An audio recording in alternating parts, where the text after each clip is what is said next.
Hello friend, John Dalton here for the Emergence Podcast, where we explore consciousness, the mystery, love. And in this episode we're going into NPCs, or non-player characters, how unfriendly interest on loans and rent are, the illusion of social media and having an audience, facing loneliness, the solace of nature, looking out for glimmers, breaking generational trauma, the selfish pleasure of selfless giving, the madness of war, the conflict between problem solving and profit, a deficit of wonder, letting go of perfect to be good, and growing into yourself. NPCs, have you heard of it? Non-player characters. It's a term from video game playing.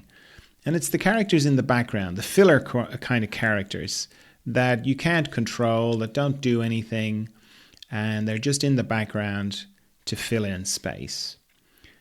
And that's fine. That's fine in video games. But there's a growing number of people in the consciousnness kind of movement who are referring to people in existence as NPCs. And they're saying, yeah, these people are not human. It's following on from this idea of that existence is an illusion, which is true, and that just like a video game, there are non-player characters in the game. They're just filler people. This is an awful way to think about people. It's a way of dehumanizing people. It's kind of going, oh, the existence is an illusion, so nothing matters, people aren't real, some people are real, some people aren't real. I can tell you everybody is real, okay? Everybody is real. This idea of non-player characters is wrong thinking at all. It's a lack of looking. You've got to look closer. And yeah, there are people that you don't get on with. There are people who are very unconscious. There are people who don't share your perspective on things. But they're still human beings. They're just as human as you are. They're just as conscious on the inside as you are. Everybody's got their being in the center, and then they're surrounded by their own consciousness that they're working out. And if you start to dehumanize people, well, we know where that goes. We know where it's going right now. So this is a big lump of unconsciousness in the consciousness movement. So if you hear people talking about NPCs, non-player characters, strongly encourage you to look deeper. Everybody is real. Everybody is dealing with what they're dealing with. Some people are more covered than others by unconsciousness, that's for sure. But the spark of divinity is in everybody. And it's very important to never lose sight of that. So this next section is what I'm roughly calling looking at everyday things through the eyes of love. So today we're going to look at interest on loans and rent, because they're so part of everything that it's easy to kind of forget how unfriendly and unloving they are. So let's take interest. So if you bring it back to very basic terms, let's say you have a bit of extra money, and let's say your friend comes to you and they're trying to do something that they need to do, and this is a very good friend of yours, and they say, I need $10,000, and you happen to have $10,000, and you go, oh, okay, well, I've got it spare, so yeah, you take it. And they'll say, great, I'll pay it back to you. I'll pay you back $500 a month for the next 20 months. And you go, sure. Now, that's the way it would be normally. But let's say you had the brainwave of interest and you say, oh yeah, that's fine, I'll lend you the money, but I want you to pay me back $14,000. And your friend would be like, what? I'm going to lend you $10,000, but I want you to pay me back $14,000. And your friend would be like, why? Well, think of it like I'm renting you my money. You're going to borrow my money. You're going to have the use of my money. So I want to make a bit of money off that. Your friend would be like, you want to make some money off me. So rather than just give me the money because you have it spare, you want to rent it to me. What is this renting thing anyway? And you go, oh, okay, well, let me explain that to you. That was my other brainwave. My other brainwave was, I'm going to buy a second house, and then I'm going to let people stay in it, and then I'm going to charge them money to stay in the house. And your friend will be like, why are you buying a second house that you don't need? So I can make some money off it. Why don't you just let the people stay in the house? Well, because it's my house and I bought it. But you didn't need to buy it in the first place. You've already got a house. And that's what you want to do with the money. You want to rent me your money. Yeah. I want to make some money off my money. Okay. So if you think of it in those terms, you would not be a good friend if you did that. You might go, well, if I don't do it, somebody else will do it. That's never been a good excuse for anything or good reason for doing anything. Because at the end of the day, you're the one who's got to look in the mirror. And just because everybody else is buying rental properties, and they're not, by the way, it's all companies that are buying rental properties now, it doesn't mean it's the thing to do. You know fundamentally that the right thing to do, the friendly thing to do, the loving thing to do is to lend your friend the money if you have it spare. But this idea, this very corrupting idea of your money has to make you money. Money doesn't make money. People make things or services and then people repay them for it. But this idea of separating, into another layer of unconsciousness, that this abstract thing, money, has got to make more money, that's not loving. It's not loving, it's not friendly. So interest on money is not friendly and it's not loving. And renting things to your friends is not loving or kind. And if that's the only way you can make money, you're not being creative enough. There are plenty of ways to make money from giving people services that they need. Now, if you happen to have a spare property and sure, people can give you something to help with the upkeep of it, with the maintenance of it, the use of the electricity and all that kind of stuff. That's not what I'm talking about. I'm talking about the extra bit of I'm going to get my rental property and make some money on it. That's not loving. Be more creative. Find other ways. There's plenty of other ways to make money than that, than making money or off things. If you'd like to write to me, it's john@furtheremergence.com. Farm news, the fibre broadband is progressing. I'm going to have a pole installed, another telegraph pole. There's about 7 or 8 poles that go down the lane from when the telephone used to be connected. So they're in place, but we need one more pole. So that's going to be put in. Then the cable's already halfway down the lane. So it's progressing. It's progressing along. Recommendations. This week, I remembered a book I read many years ago. I thought, because I read it so long ago, it's easy to kind of go, whoa, that old thing. But if you haven't heard of it, it's a nice little read. It's called The Alchemist by Paulo Coelho. And I sort of opened a bit of a hornet's nest when I looked into it because I thought I better go and remind myself what it's about. Here's what it says in the blurb for it. It says, combining magic, mysticism, wisdom, and wonder into an inspiring tale of self-discovery, The Alchemist has become a modern classic, selling millions of copies around the world and transforming the lives of countless readers across generations.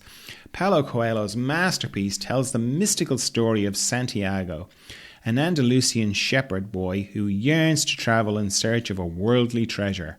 His quest will lead him to riches far different and far more satisfying than he ever imagined. Sounds great.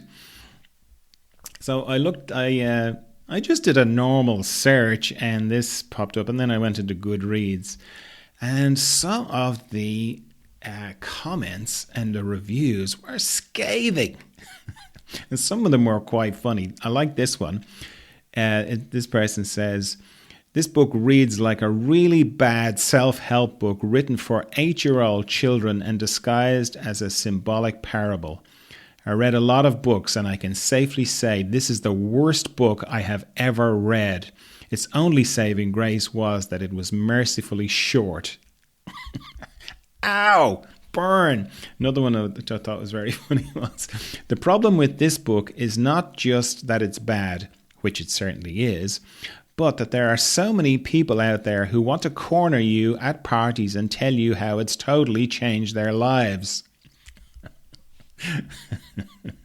Oh, it's awful. I really felt for Paolo because I've had a few bad reviews for my books and it hurts, and he's had a lot for this one. My memory of it is that it's a good book. Yes, it is slightly preachy, but then it's kind of its generation. It came out around this time of the Celestine prophecy and all that kind of thing. And it's a very, it's an older book. I think it's from the 80s. But it's a nice story, and it is short. And yes, I have written books. I've got 4 books. Somebody said to me the other day, I bought your book. Like, I've only written 1. I was like, which one? Like, what do you mean, which one? I said, there's 4.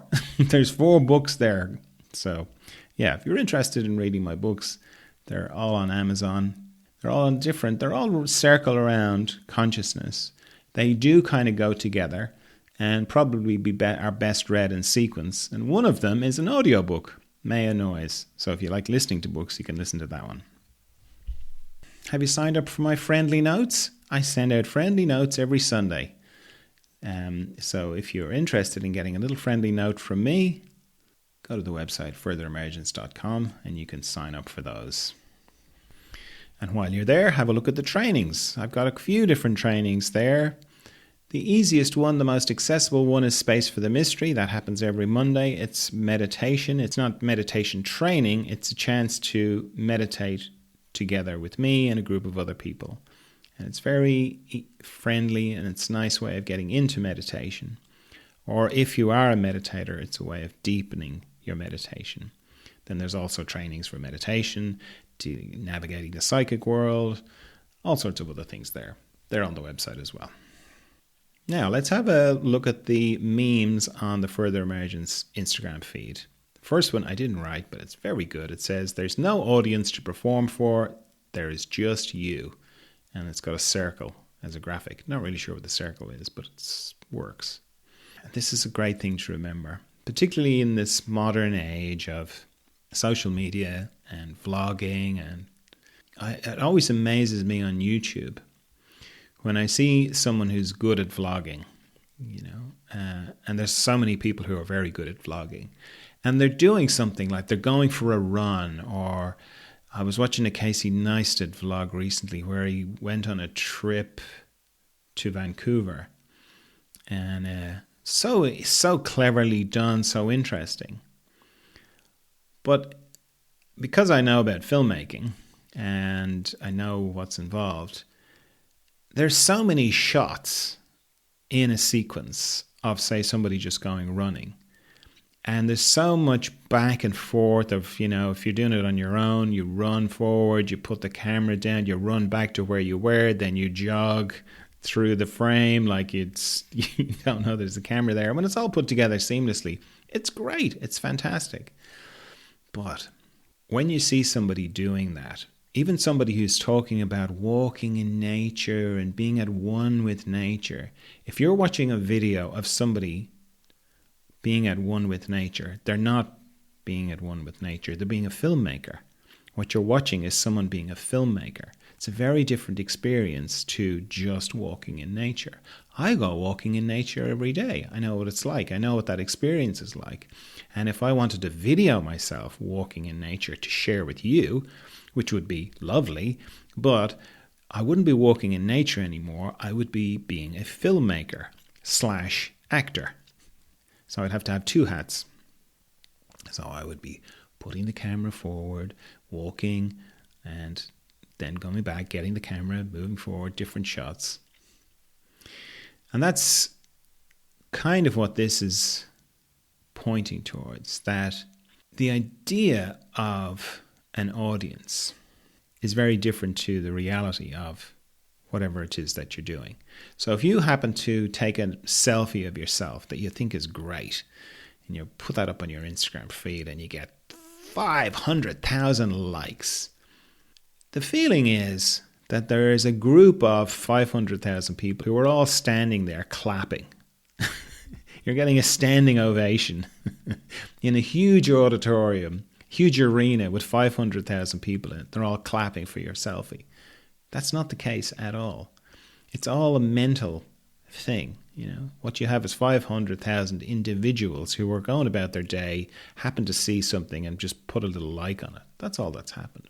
It's like with this podcast or any podcast I've done. I never think of an audience. And I think it's wise not to think of an audience, because the reality is there's just me and you. That's all. Me talking, you listening. That's all. That's all that's happening. There's no audience. There's no other people. It's not like groups of people are getting together to listen to this podcast. They're not. There never are to any podcast. And most of media is consumed in that way, individually.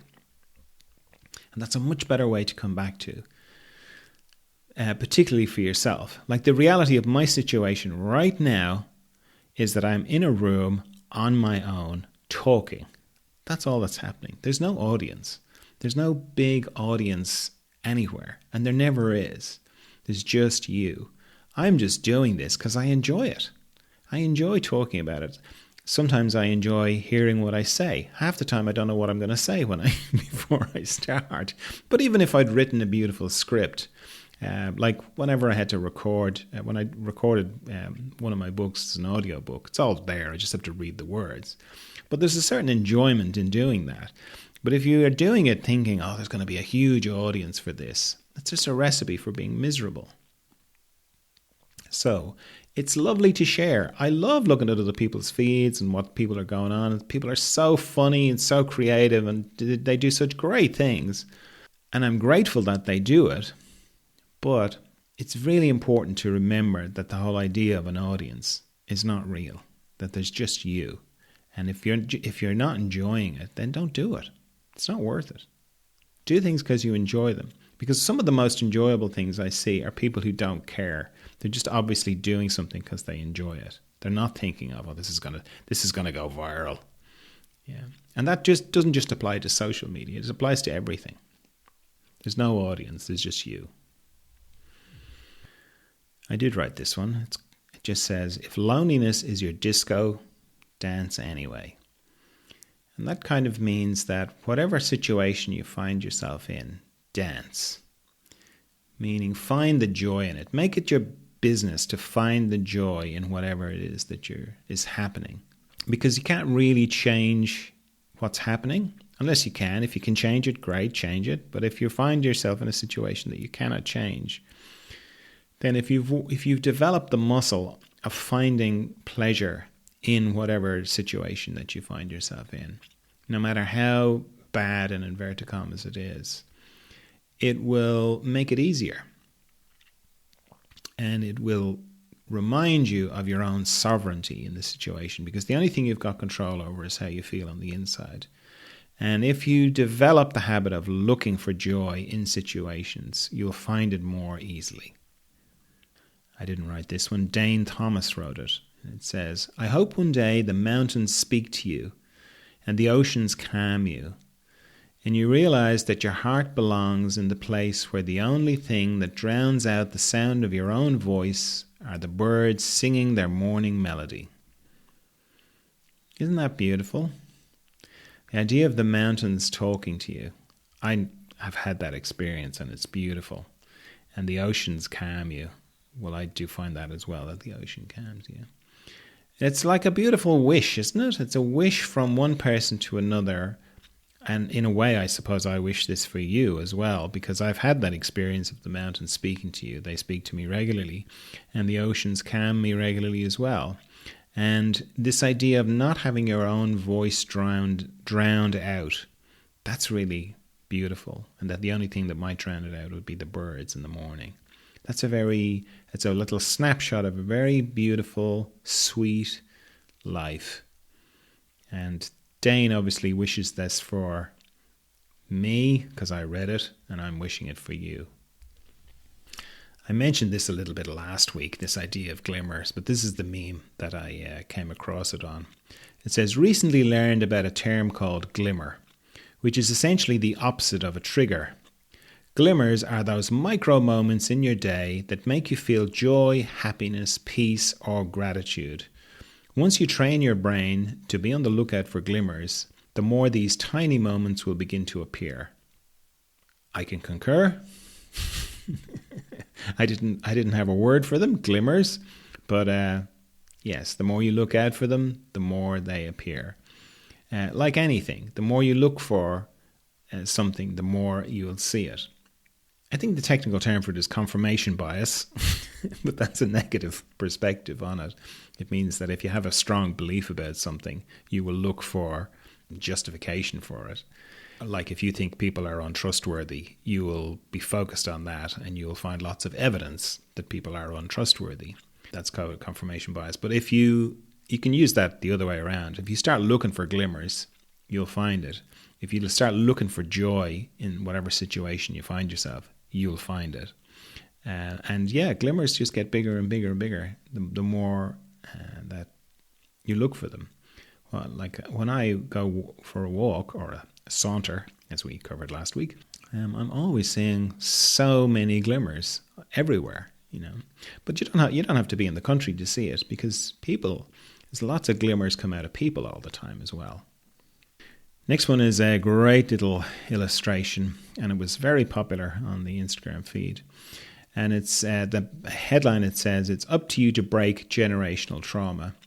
So you've got a postage stamp or a portrait of an old man with a walking stick, and he's shouting stupid at this old lady sitting down in a sort of a chair, and she's shouting, "You're not good enough," at a woman on her knees. But there's a kind of a barrier between that woman and the woman on her knees. And the woman on her knees is saying, "I love you," to her kid, who's painting a little picture. And it's that thing of like generational trauma is like a pile up on the motorway. One car rear ends the car in front, pushes it into the car in front, pushes it into the car in front of it, and so on, so on, so on. And it's like, are you going to be the one to put your foot on the brake and stop it going forward? Because if you got out of your car and looked back along, you know, somebody rear ends you, and you go, "Oh my God," and you get out and you look back along the line of cars, it just goes back into the distance. You can't see where it started. And it doesn't really matter, because it's just unconsciousness. The big question for you and me is, am I going to stop it going forward? And that's what this is showing.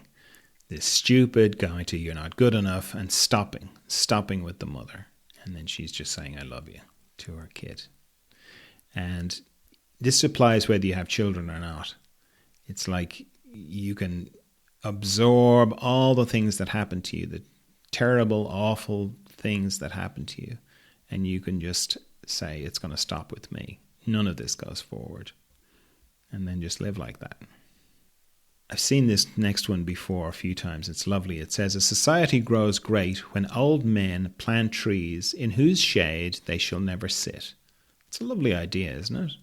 That, you know, old men will plant trees that they will never sit in the shade of, because it kind of points towards a future and all that kind of thing, which is lovely. But it's all in the mind, really, that end of it. You know, if you're an older person and you're doing things because you think future generations are going to enjoy them, that's fine and it's beautiful. But you're not going to be around. You, the consciousness listening to me, is not going to be around to see that. So I think it's more important to come into the acknowledgement of the selfish pleasure of selfless giving. You're doing it because you like the idea of future generations enjoying it. And yes, you can look at things that people made in the past with future generations in mind, trees, and you can feel the energy of that. But for you and me, it's really important to face what's really going on. I'm doing it because I like the idea of it, and it makes me feel good. Like what I've said before about giving. It's very lovely to give, and maybe your nature to give, but it's also very important to face that you're giving because it makes you feel good. That's the primary reason you're doing it. It makes you feel good. And once you acknowledge that you're doing it, you're giving, you're being kind, you're being generous, you're doing all these lovely things because you like the way it makes you feel, then there's a sort of an honesty about that, and it's cleaner. Next one is a quote from Walter Cronkite. If you grew up in America, Walter Cronkite would have been an institution. I never heard of him because I grew up in Ireland, but he was a very famous anchorman for nearly 20 years in America, and he became like a very trusted character. And in a way, characters like Walter Cronkite are from the past, because the feeling is like, oh, why can't journalists be like Walter Cronkite? Why can't they be honest? Why can't they be true like they used to be? But really, in a way, they kind of set us up unintentionally, because nothing is black and white. And when you have a very trusted character who's telling you this is black and this is white, it takes away your chance to make your own mind up about things, because they're so reassuring. Now we're into the situation where nothing is to be trusted. It doesn't matter how good they look, there's still a feeling of who's paying the bills there, what's the agenda, this person who looks like a bit of a mouthpiece, is this clickbait, and so on. And that's kind of has been necessary, because we are being forced to do our own research, to get used to the idea that nothing is certain, or nothing is completely black and completely white, that everything needs to be arrived at inside us. We have to do a lot more legwork. Anyway, what Walter says is, war itself is, of course, a form of madness. It's hardly a civilized pursuit.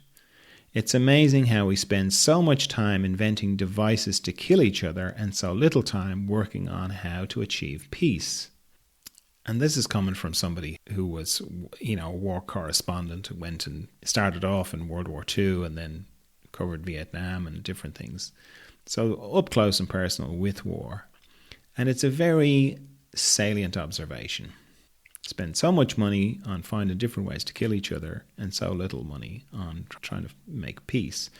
And that goes back to the same thing of, there's no money in peace. There's plenty of money in war. All the bullets, somebody makes bullets, somebody makes guns, somebody makes missiles, somebody makes airships and all that stuff. The amount of money spent on ammunition and guns, it's unbelievable how much money is spent on that. And who pays for it are the different governments. And the governments are funded by you and me with their taxes. And so it goes back to the thing of the whole system is flawed and driven by unconsciousness that we've abdicated into this huge unconscious thing that's running the place now and is out of control, and we don't know how to stop. But of course we can stop it, because we can stop it individually, but it has to start with you and me. It can't be done globally. And that's what this is talking about in a roundabout way. Next one is a similar kind of theme. It's from Terence McKenna. He's quite a character. If you are interested in Terence McKenna, I'd encourage you to listen to Rupert Sheldrake's podcast, because he's lots of conversations with Terence McKenna, who's a very particular kind of voice and interesting, and someone who got the cosmic joke as far as I could see. He says, we can solve our problems, but it's not clear that we can solve our problems and get rich at the same time. And that's the current requirement for all situations. And it's true. We can't solve our problems and get rich. We can't solve our problems and make profit. We can't solve our problems and provide dividends for shareholders. Those two are incompatible. Shareholders, who are just you and me, by the way, they just want to get their dividend. They want their money to make money for them, which is fundamentally ridiculous, unloving, and unkind. But if that's what you've been conditioned to think, then it's hard to let it go. But we have to let it go, because things are falling apart. The fundamental flaws are showing more and more all the time. And time is catching up. So we have to find another way of solving problems, or we have to face the fact that we can solve our problems and make money at the same time. The next one is similar as well. It says, if you want to understand how to fix a problem in the world, you have to ask who is profiting from the problem, not who is suffering from it. And this one is extremely profound, Because you think about anything that's going on in the world at the moment, any conflict, any invasions, any counter-invasions, any terrorism, it's so easy to get distracted by the people who are suffering as a result of what's happening.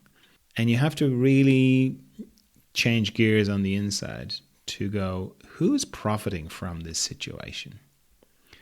Not who's right, not who's wrong, who's profiting. And let me make that even clearer. Who's making money here?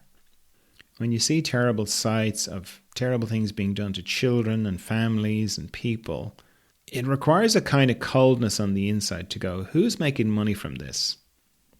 Because it's so shocking and your heart breaks.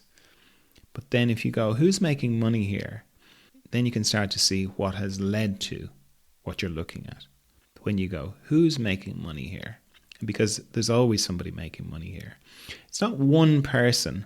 It will be a corporation, which is a repository for unconsciousness. Corporations, companies, they have legal identities as people, but they're not people. There's nobody there. There are a collection of abdicated responsibility, which is another way of saying unconsciousness. But they will be the things that are driving things, making money. So it's not one person making money, it'll be an entity making money. And the entity is making money for people. So it comes back in full circle. And somewhere, someone's got to go, it's not worth it. My dividend is not worth this. It's not worth a child's unhappiness or death. It's not worth anything like that. My little bit of idea of security. Next one is a little quote from Tom Waits. I'm very fond of Tom Waits. Have been for, God, as nearly as long as he's been going. And he says, we have a deficit of wonder. When I ask people questions now, they get out their phone. I say, no, I don't want to know the answer. I just want to wonder about it for a while. And that's beautiful. And it's true, isn't it? You know, like, I can remember when there were none of these things. You know, you couldn't check anything. So you could have long conversations and debates with people about things, and you couldn't check. You know, it's not like you had an encyclopedia at two hand, which was the only way of checking things for sure. So you had all these amazing, like, outrageously incorrect things being said. But it was good fun. It was good fun. And that's not to say, I mean, I have my phone, I'll check things because it's like a little mind itch. When it's like, oh, what was the name of that guy who was in that movie? And then you know, I just want to get it. I just want to stop that itch, you know. But this idea of a deficit of wonder and spending time just wondering about things, it's a lovely idea and it puts a nice pause into it, which I like very much. Next one is a great little quote from John Steinbeck, who was a great writer. Grapes of Wrath, Mice and Men, East of Eden, all those kind of wonderful books. He says, and now that you don't have to be perfect, you can be good.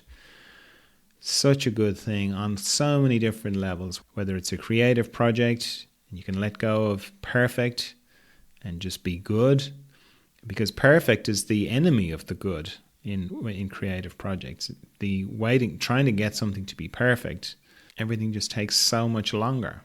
But in yourself as well, the idea of trying to be the perfect version of yourself. I see it a lot in my one-to-one work with people and in myself. The more you can let go of the idealized version of yourself that you are beating yourself up to try and be, which you'll never be, because it's an idealized version. It's an idea of perfection. And, you know, this is the model, it's a perfect model of myself. And if I don't behave exactly in line with that perfect model, I'm failing, which is not true at all. And it doesn't give any space for you to actually be who you are, which, if you let go of the perfect model, you'll realize is good. That basically you're good. And when you let go of the perfect model, you can see that. It can come to the fore. So the idea of perfection is so cold and so harsh that you just spend all your time focused on that and feeling like you're failing all the time, which you're not. You're doing great. The next one is very good. It's by Diosi Nichi, I hope I got that right. It says, set a goal so big that you can't achieve it until you grow into the person who can. That's brilliant. And it speaks to this manifestation idea of, you don't get what you want, you get who you are. Meaning, if you want to be a millionaire or a billionaire, you have to grow into the person who is that version of you that is that. If you want to be anything that you are not already, then you have to grow into that person. You have to change yourself into that person, or allow that greatness to come out of you to be the person that you know is in there. And then it shows up on the outside. And that shows up in all sorts of things, the cliched one being the people who win the lottery, and then 5 years later, 3 years later, they're just back where they were. And it's because they didn't grow into the person who could hold that amount of money, meaning hold the energy of that amount of money. So it's a beautiful idea of setting yourself a goal that's so big that you have to grow into the person who can be that goal. All right, that's all I have for you this week. I trust you're well. I trust you're of good cheer. I'll talk to you again soon. Bye.